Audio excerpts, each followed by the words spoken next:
ఉచిత ఇసుక విధానంపై విమర్శలు, ఆరోపణలు అన్నీ వైసీపీ కావాలని చేస్తున్నవి అనుకోవచ్చు అంటారా? లేక అందులో ఏమైనా నిజం ఉందా అంటే ఏం చెప్తారు సార్? అంటే ఇంకా స్టెబిలైజ్ అవ్వాలి. ఇసుక విషయంలో మేము వండర్ఫుల్గా చేస్తున్నాము ప్రస్తుతం అని నేనైతే చెప్పలేను. బట్ సరైన దిశగా అడుగులు పడినాయి. బట్ బాలా రెస్టాలు ఉంటాయి. ఎందుకంటే వర్షాకాలం మాన్సూన్ అనుకున్న దాని మీద చాలా ఎక్కువగా ఉంది. సో అంచేత సప్లై డిమాండ్ గ్యాప్ ఎక్కువగా ఉంది.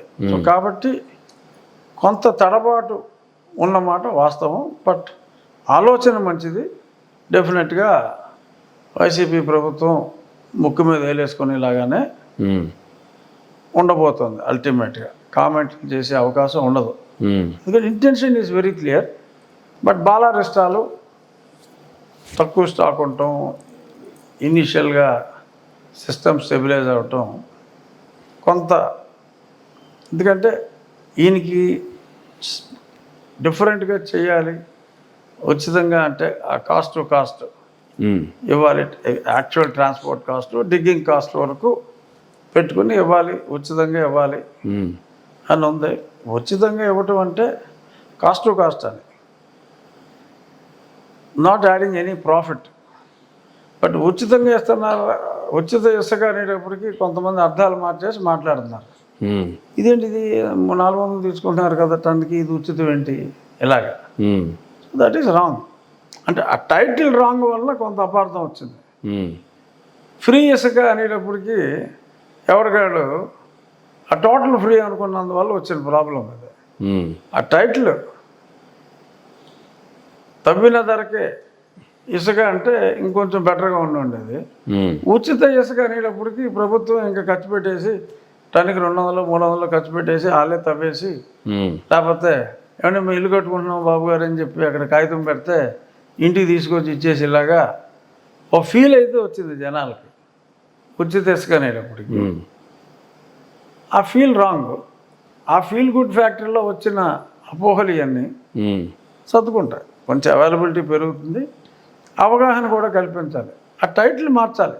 నన్ను అడిగితే ఉచిత ఇసుక అనే టైటిల్ తీసేయాలి. ప్రజలు అపార్థం చేసుకుంటున్నారు.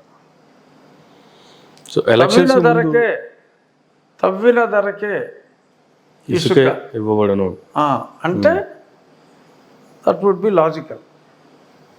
ఉచితం కాదు. ఇప్పుడు ఆ తవ్వడానికి కూడా ఎంత రేట్ అవుతుంది అనేది కూడా ఉంటుంది కదా. ఉంటుంది, అదే ఉంది. అది యాక్చువల్ కాస్ట్. ఇప్పుడు ఒక డోజరు 1 గంట పని చేస్తే ఎన్ని టన్నుల ఇసుక తీయగలదు.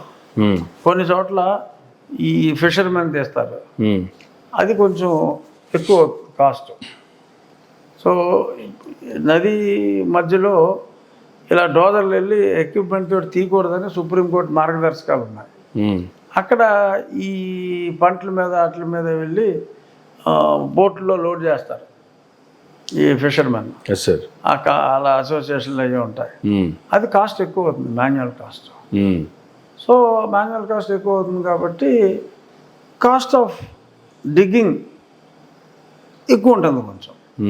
సో దానికి అక్కడి నుంచి ట్రాన్స్పోర్ట్ ఎవరికాడ పెట్టుకుని తీసుకెళ్తారు. లేదు వేరే ఎంగేజ్ చేసి మనకి అలాట్ అయింది, ఎవరికాడ అక్కడికి వెళ్ళి తెచ్చుకోలేడు కదా. అలాట్ అయినాడు ఎవరన్నా పంపుతాడు, తెచ్చుకుంటాడు. సో వీడికి ఇక్కడికి వచ్చేటప్పటికి లారీ ట్రాన్స్పోర్ట్ పడుతుంది, ఆ తవ్వు కాస్ట్ పడుతుంది. నాకు ఫ్రీ అన్నారు, ఫ్రీ రాలేదంటే ఎవడేం చేస్తాడు దానికి. తవ్విన ధరకి ర్యాంప్ దగ్గర ఉచితంగా అంటే ఆ కాస్ట్కి ఇస్తారు. ప్రభుత్వానికి రూపాయి ఆదాయం లేదు కాబట్టి ప్రభుత్వం ఉచితంగా ఇచ్చినట్టు వాళ్ళ ఖర్చు తీసుకుని. ఓకే. అందుకని ఆ టైటిల్ మారిస్తే గొడవ వదిలిపోతుంది. ఇసుక రీచ్లకి సంబంధించి కూడా రీసెంట్గా జగన్మోహన్ రెడ్డి గారు ఒక ప్రెస్ మీట్లో కూడా గతంలో ఇసుక రీచ్ల దగ్గర ఎలక్షన్స్కి బిఫోర్ చంద్రబాబు నాయుడు గారే సెల్ఫీలు దిగి మరీ చూపించారు. 2 నెలల్లోనే ఆ ఇసుక రీచ్లన్నీ ఏమైపోయినాయి, ఆ ఇసుక అంతా ఏమైపోయింది అనేటువంటి క్వశ్చన్ కూడా చేశారు ఆయన. ఏమో తవ్విన కాస్ట్కి ఇచ్చినట్టున్నారుగా, అందరికీ ఇప్పుడు ఇస్తున్నారుగా. జగన్మోహన్ రెడ్డి ఇది మొదలు పెట్టేటప్పటికే అవి మామైపోయినాయి అనేది ఆయన మీనింగ్. నాకేంటంటే నా నియోజకవర్గంలో సార్ గుప్పుడు ఇసుక లేదు, అందుకని నేను దాని మీద కామెంట్ చేయలేను. గుప్పుడు ఇసుక లేదు నాకు కానీ మా పక్క భీమవరం కానీ ఇటు పక్క కైకిలూరుకి కానీ మాకు ఉప్పుడేరు ఉందో తప్ప నది లేదు మాకు మా 2-3 నియోజకవర్గాల్లో. సో కాబట్టి మరి గుట్లు ఉన్నాయా మాయమైపోయినాయా అనే దాని మీద నేను కామెంట్ చేయలేను. సో ప్రతిపక్షం మాట్లాడే మాటలన్నీ నిజం అని నేనైతే అనుకోవట్లే.